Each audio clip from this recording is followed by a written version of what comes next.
नमस्कार, मैं Lakshman Raghav First India News के कार्यक्रम शख्सियत में आपका स्वागत है। आज हमारे साथ जो शख्स हैं उसने अपनी राजनीति की शुरुआत 21 साल की उम्र में की थी। तब श्री गंगानगर के तेज तर्रार और खांटी नेता सुरेंद्र सिंह राठौड़ चुनाव लड़ रहे थे।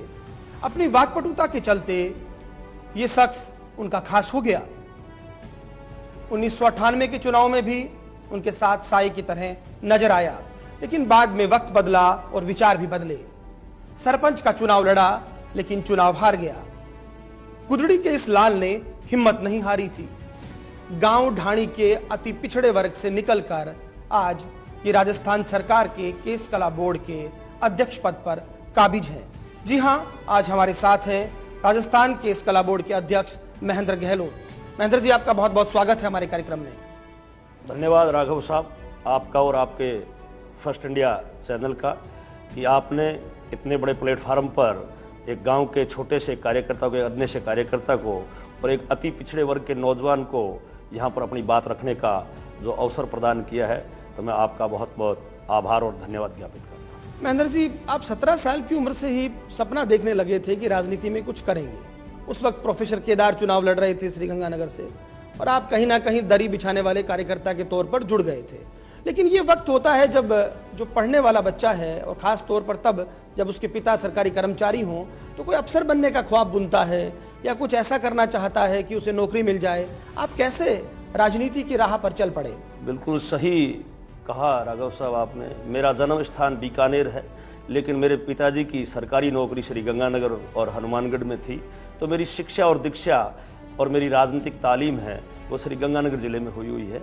तो मैं वहाँ पर शिक्षा ग्रहण कर रहा था, और एक ऐसा अवसर आया कि वहाँ के क्रांतिकारी नेता, वहाँ के खांटी नेता जिनका आपने नाम लिया, स्वर्गीय श्रीमान सुरेंद्र सिंह जी राठौड़, मेरी स्कूल में चीफ गेस्ट के रूप में पधारे।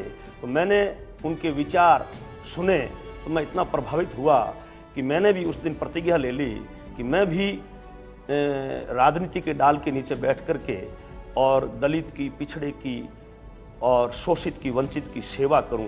तो मैंने उस दिन संकल्प लिया और मैंने राजनीति का रास्ता अपना लिया। तो पहला चुनाव सरपंच का, और उस चुनाव में भी हार, तो हिम्मत टूट नहीं गई थी क्या? देखिए, राजनीति में हार और जीत एक सिक्के के दो पहलू होते हैं। और 28 साल की उम्र में मैंने बीकानेर जिले की नोखा विधानसभा क्षेत्र का एक छोटा सा गांव है, ग्राम पंचायत जांगलू, मेरा पैतृक गांव, वहां से मैंने चुनाव लड़ा। मेरे सामने बहुत बड़े बड़े नेता थे और मैं अति पिछड़े वर्ग में एक छोटी जाति का कार्यकर्ता था। तो मैं चुनाव बेशक हार गया, लेकिन मैंने हिम्मत और हौसला नहीं हारा, और मुझे भरोसा था कि एक दिन मैं इस गांव की ग्राम पंचायत का सरपंच बनूंगा और इस इलाके की सेवा करूंगा। तो फिर क्या आप चुनाव खुद जीत पाए या कोई परिजन जीता? राघव साहब, 2005 तक मैंने संघर्ष किया, मेरा संघर्ष जारी रहा। और 2005 का जैसे इलेक्शन आया तो ग्राम पंचायत की जो सीट थी वो रिजर्व हो चुकी थी, महिला के आरक्षित। तो मेरे यार मित्रों ने कहा कि आप अपनी धर्मपत्नी को चुनाव लड़वा दो। तो मैंने कहा नहीं, मैं मेरी माँ को चुनाव लड़ाऊंगा। जिस माँ ने मेरे को जिस कोख से जन्म दिया, मैं उस माँ का नेतृत्व स्वीकार करूंगा। मैंने मेरी माँ के नाम से नॉमिनेशन फाइल किया। पत्नी की बजाय माँ को चुना? माँ को, और माता जी को चुनाव लड़वाया, और गांव की जनता ने पूरा आशीर्वाद दिया। और मुझे जो मत पोलिंग हुआ उसका 52% मत हमें मिला, और 48% में सामने वाले कैंडिडेट थे। तो एक तरफ ही हमारी जीत हुई, और हमने लगातार 3 बार फतेह किया उस ग्राम पंचायत पे। आप ओबीसी की उन जातियों में आते हैं जिनकी संख्या कम है, खास तौर पर गाँव में अलग अलग बड़ी स्कैटर्ड सी वो जाति है, लेकिन आप कांग्रेस देहात के जिलाध्यक्ष बन जाते हैं, और उस वक्त बहुत सारे लोग चौंकते हैं कि आखिर ये कैसे हो पाया। तो वो कैसे आप कर पाए थे? क्या मैकेनिज्म था? किस तरह से आप सुरेंद्र राठौड़ के बाद यहाँ पर एक दिग्गज नेता को आप साथ चुके थे और आप देहात जिलाध्यक्ष के बन गए, और बीकानेर जैसे जिले में? बीकानेर जिले की जो धरती है वो बड़ी उपजाऊ धरती है राजनीतिक दृष्टिकोण के हिसाब से, और बीकानेर की जनता जाति कम देखती है और नेता पहले देखती है। तो मुझे अच्छा लगा, हालांकि मेरी शिक्षा और दीक्षा श्री गंगानगर में हुई है, लेकिन मेरे बीकानेर का चयन किया मैंने। बीकानेर जिले में राजनीति शुरू करेंगे।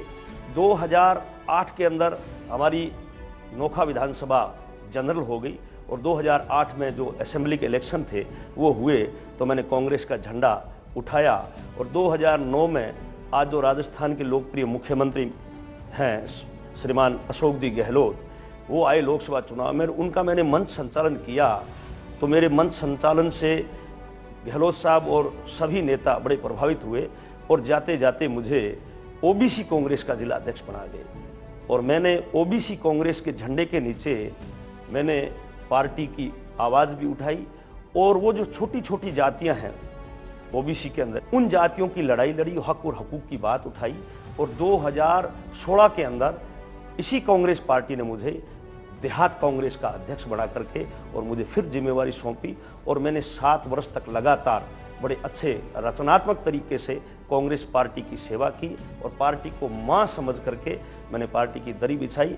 और उसकी बदौलत आज मैं राजस्थान की सरकार में और राजस्थान की राजनीति के जादूगर माने जाने वाले हमारे जननायक, हमारे मसीहा श्रीमान अशोक गहलोत जी के दरबार में राज्य मंत्री की कुर्सी पर बैठा हूं और केस कला बोर्ड के अध्यक्ष के रूप में सेवा कर रहा हूं। केस कला बोर्ड पर हम आएंगे, लेकिन देहात जिला अध्यक्ष के तौर पर जो आपके खट्टे मीठे अनुभव रहे, उस वक्त बहुत सारे विवाद थे, कुछ चर्चाएं भी हुई, कुछ तस्वीरें भी ऐसी आईं, उसके बावजूद आप लगातार उस पद पर बने रहे। कुछ बड़े नेता नाराज थे, चुनाव में भी परिणाम ऐसा नहीं कहा जा सकता कि बीकानेर में सब कुछ अनुकूल हुआ हो।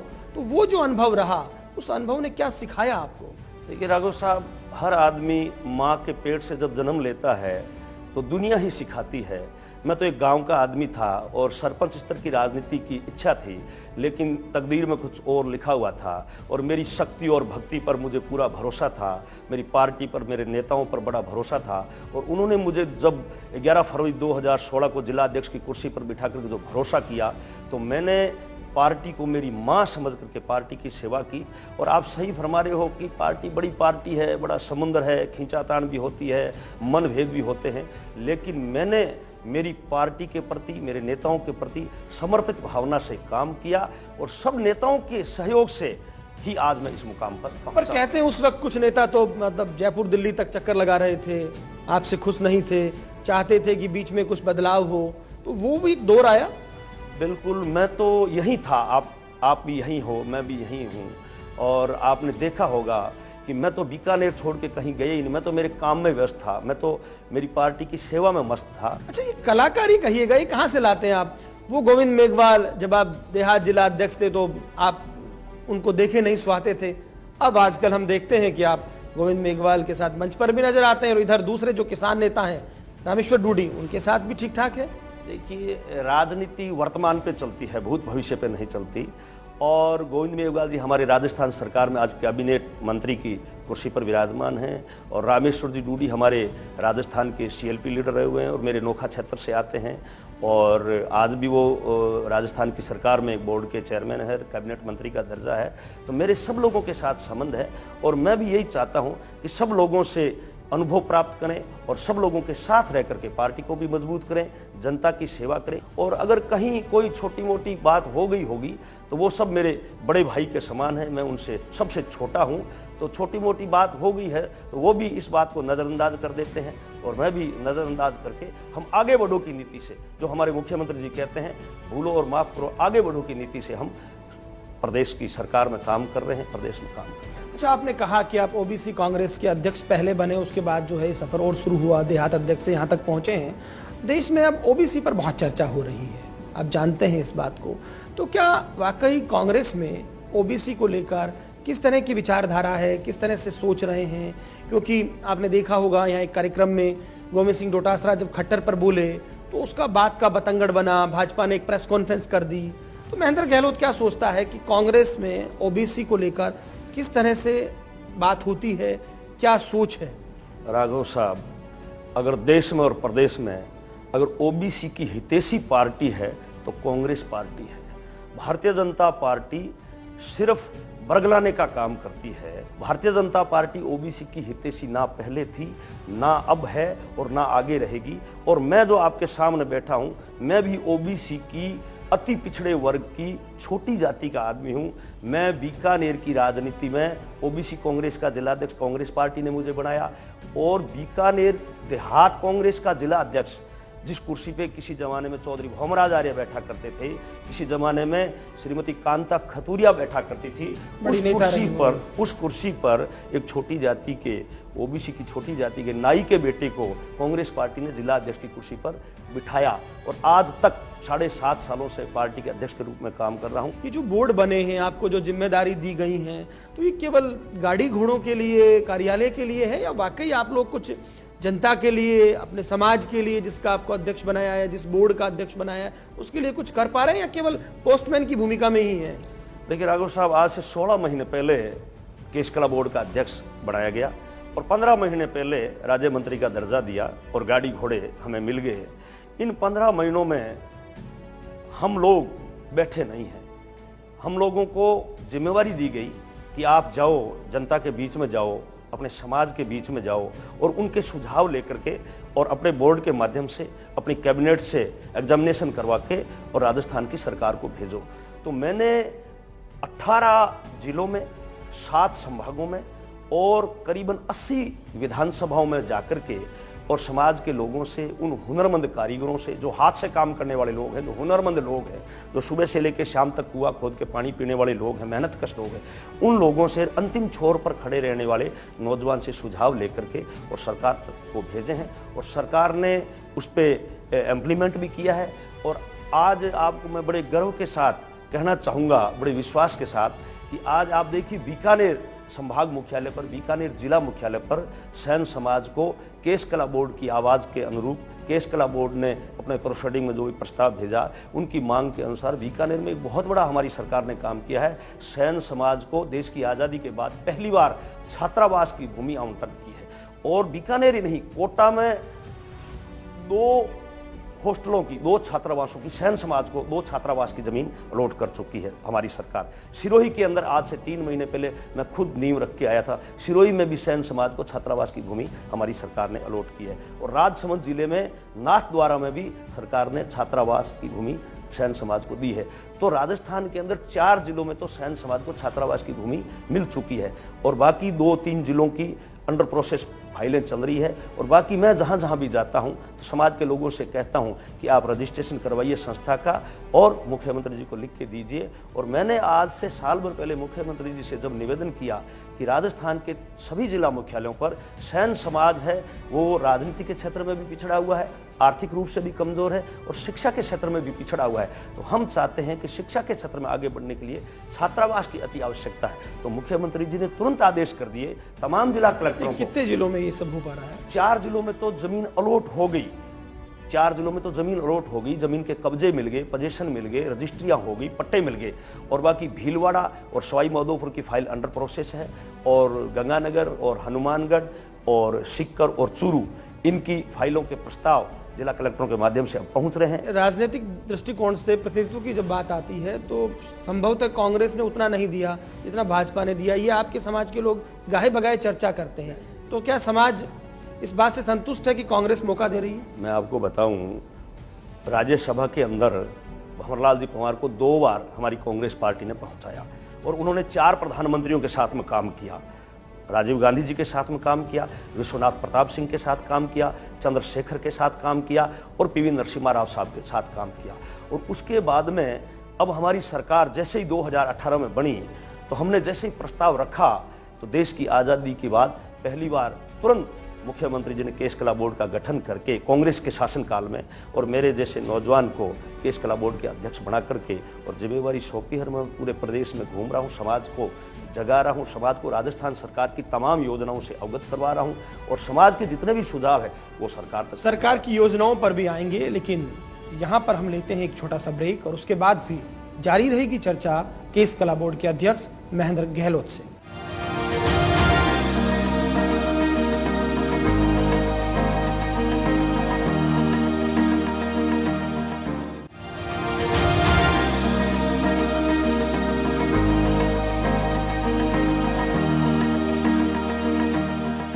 ब्रेक के बाद एक बार फिर से आपका स्वागत है। हम बात कर रहे थे केश कला बोर्ड के चेयरमैन महेंद्र गहलोत से। सरकार की योजनाओं पर आप कुछ बता रहे थे और समझाना चाह रहे थे कि सरकार बेहतर कर रही है, लेकिन भाजपा लगातार आपकी सरकार को निशाने पर ले रही है। महंगाई राहत की बात हो या कोई दूसरे मुद्दे हों, वो कह रही है कि दिखावा ज्यादा है, धरातल पर कम है? नहीं नहीं, मैं गांव में जाता हूं, कैंपों में भी जाता हूं, हजारों की संख्या में उमड़ा हुआ जनसैलाब इस बात की गवाही दे रहा है कि मुख्यमंत्री जी की जितनी भी जन कल्याणकारी योजना है वो आम जन के लिए पहली बार बनी है। और हमारी सरकार की जो योजना है, ऐसी योजनाएं राघव साहब देश में क्या पूरी दुनिया में भी नहीं है। तो सरकार की योजना से आम आदमी खुश है। भारतीय जनता पार्टी के पास सिर्फ आरोप और प्रत्यारोप के अलावा कोई उनके पास मुद्दा है नहीं। और भारतीय जनता पार्टी तो गांव में तो कहीं दिख ही नहीं रही है। और जब 2023 का चुनाव आएगा तो आप देखना, कांग्रेस की सरकार रिपीट होगी और अशोक गहलोत जी के नेतृत्व में अच्छा बहुमत हासिल करेगी। अभी तक ये हो नहीं पाया, मिथक जो है क्या टूट पाएगा, ऐसा क्यों लगता है? अब की बारी परिवर्तन होगा।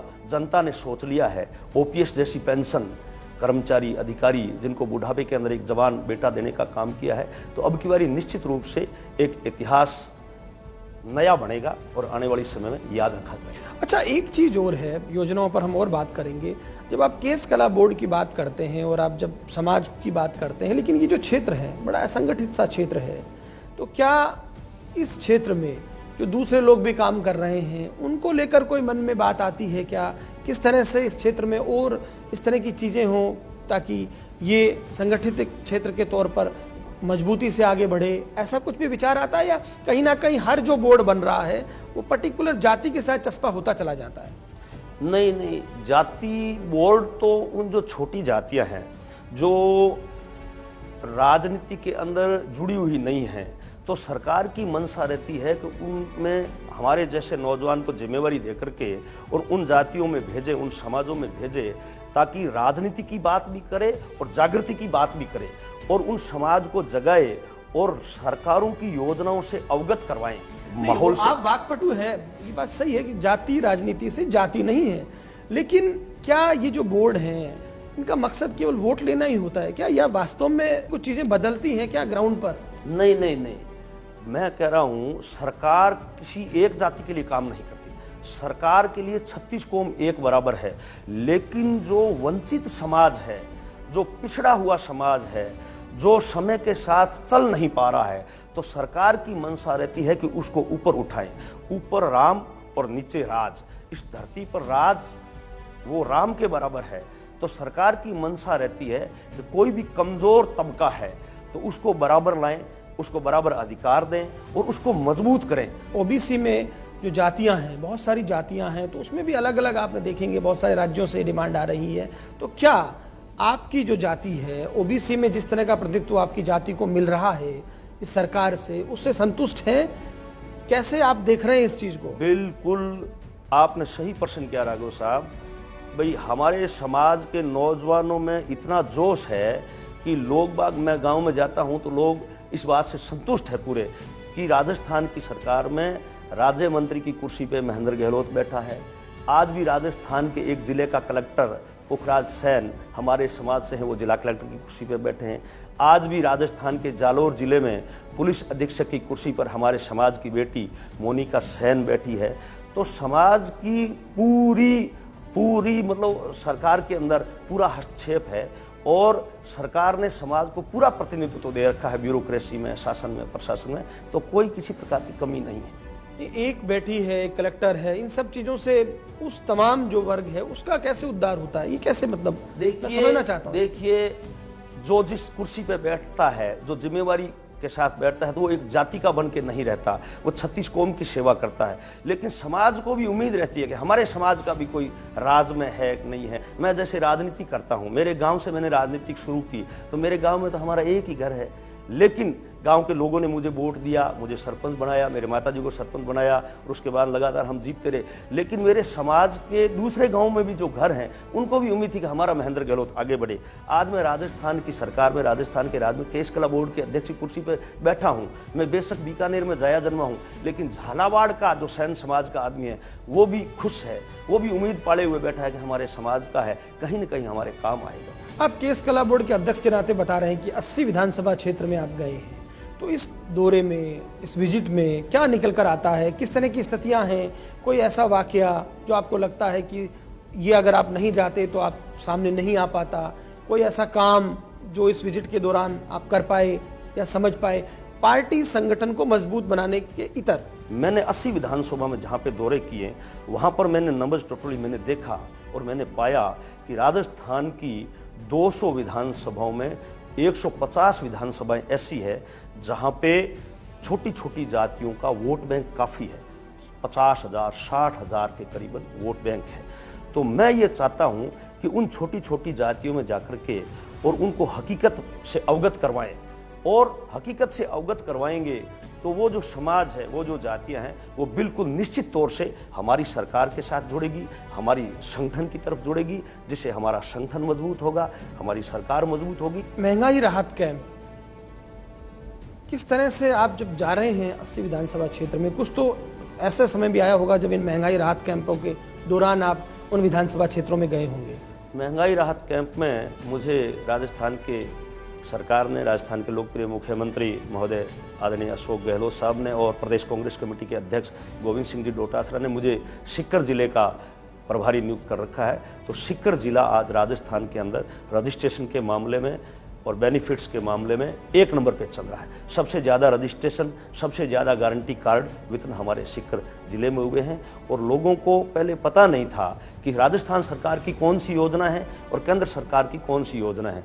हम सब लोग जनता के बीच में जाते हैं, कैंप लगते हैं, सभी विभाग के समस्त अधिकारियों को गांव की चौपाल में बिठाते हैं और लोगों को, हमारे कार्यकर्ताओं के द्वारा उनको समझा करके और सभी योजनाओं का रजिस्ट्रेशन करवाते हैं, उनको गारंटी कार्ड देते हैं। तो वो सब लोग मानते हैं कि हमारी असली अगर सरकार है, हमारी ध्यान रखने वाली सरकार है, हमारे अगर असली जन सेवक है तो अशोक गहलोत जी हैं और कांग्रेस पार्टी है। तो खैर जनता जब वोट करेगी तब शायद अपन आकलन कर पाएंगे कि कैसा आ रहा है। लेकिन महेंद्र गहलोत अब यहाँ से कहाँ, आगे का सफर क्या मन में है? विधायक बनने का तो चाहत होती है, क्योंकि जो भी राजनीति में आते हैं मुझे लगता है एक सपना तो होता ही है। आप भी कोई ऐसा सपना देख रहे हैं?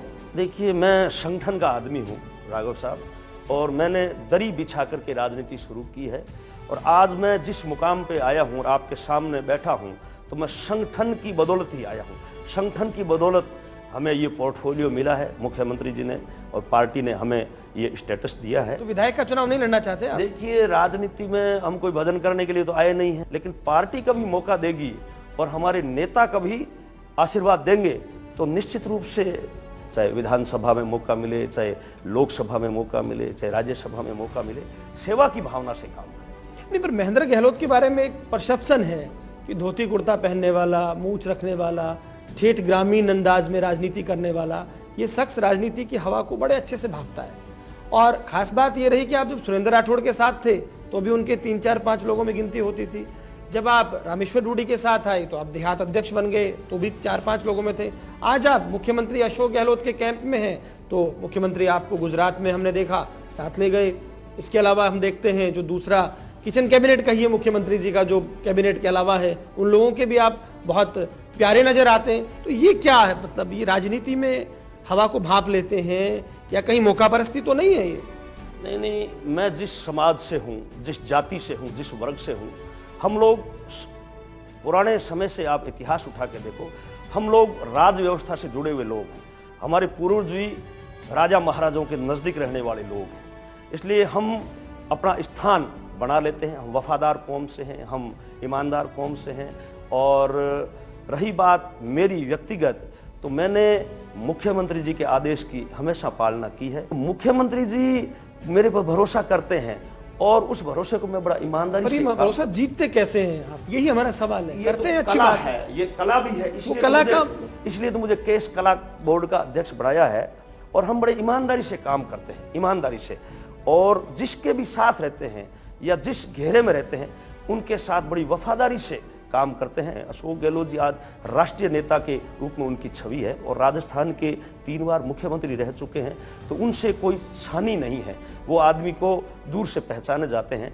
तो उन्होंने जो भरोसा किया मेरे पर, तो मैंने भी बड़ी ईमानदारी से उनके नेतृत्व में, उनके सानिध्य में काम किया और आज भी वो मेरे पे भरोसा कर रहे हैं और मैं उनके सानिध्य में काम कर रहा हूं। तो जो भरोसे से, ईमानदारी से काम करता है, राजनीति में कोई लिखापढ़ी नहीं होती, कोई एग्रीमेंट नहीं होता। राजनीति में जो अच्छा काम करता है उसको ऊपर वाले लोग भी चाहते हैं, पार्टी भी चाहती है, संगठन भी चाहते हैं और जनता भी चाहती है। इसलिए मेरे पास तो एक ईमानदारी और मेरा संघर्ष और मेरी व्यवहारिकता और मेरी मेहनत ये इतने टिप्स है मेरे पास, बाकी तो ईश्वर की मेहरबानी। खट्टे मीठे अनुभव बहुत रहे, कुछ अपने नाराज हुए, कुछ दूसरे अपने हुए, तो ये क्या महेंद्र गहलोत, ये क्या था? इस पे एक मुझे शायर याद आ गया, किसी शायर की कल्पना है, एक शायरी याद आ गई कि पुरानी दोस्ती को इस नई ताकत से मत तोलो, ये संबंधों की तुरपाई है, इसे षड्यंत्रों से मत खोलो, मेरे लहजे की छैनी से कुछ देवता जो गढ़े मैंने, मेरे लफ्जों पे मरते थे, वो अब कहते हैं मत बोलो, वो अब कहते हैं मत बोलो। तो यानी यूं ही कोई बावफा बेवफा नहीं होता, ये कहना चाह रहे हैं आप? नहीं, ऐसी कोई बात नहीं है, लेकिन सब लोग साथ हैं हमारे, और मेरा किसी के साथ कोई मनमुटाव ना था, ना आज है और ना आगे रहेगा। सब मिलकर के काम कर रहे हैं। कोई सपना अभी यहाँ से केस कला बोर्ड को लेकर, इसके काम को लेकर, या खुद के लिए? देखो, मैं ये चाहता हूँ कि केस कला बोर्ड के अध्यक्ष के रूप में मैं अच्छा काम करूँ, मेरे समाज का भी उद्धार करूँ, समाज की बात भी सरकार तक पहुँचाऊँ और सरकार की योजनाओं को समाज तक पहुँचाऊँ। और हमारा तो अब एक ही मिशन है, मेरा स्वयं भी एक मिशन है और हमारी पार्टी का और हमारे नेताओं का एक मिशन है कि 2023 की इस कांग्रेस की सरकार को हम रिपीट करें। बहुत शुक्रिया। तो आज की शख्सियत में थे हमारे साथ केस कला बोर्ड के अध्यक्ष महेंद्र गहलोत। अगले हफ्ते फिर किसी और शख्सियत से होगी मुलाकात, तब तक के लिए आज्ञा दीजिए। नमस्कार।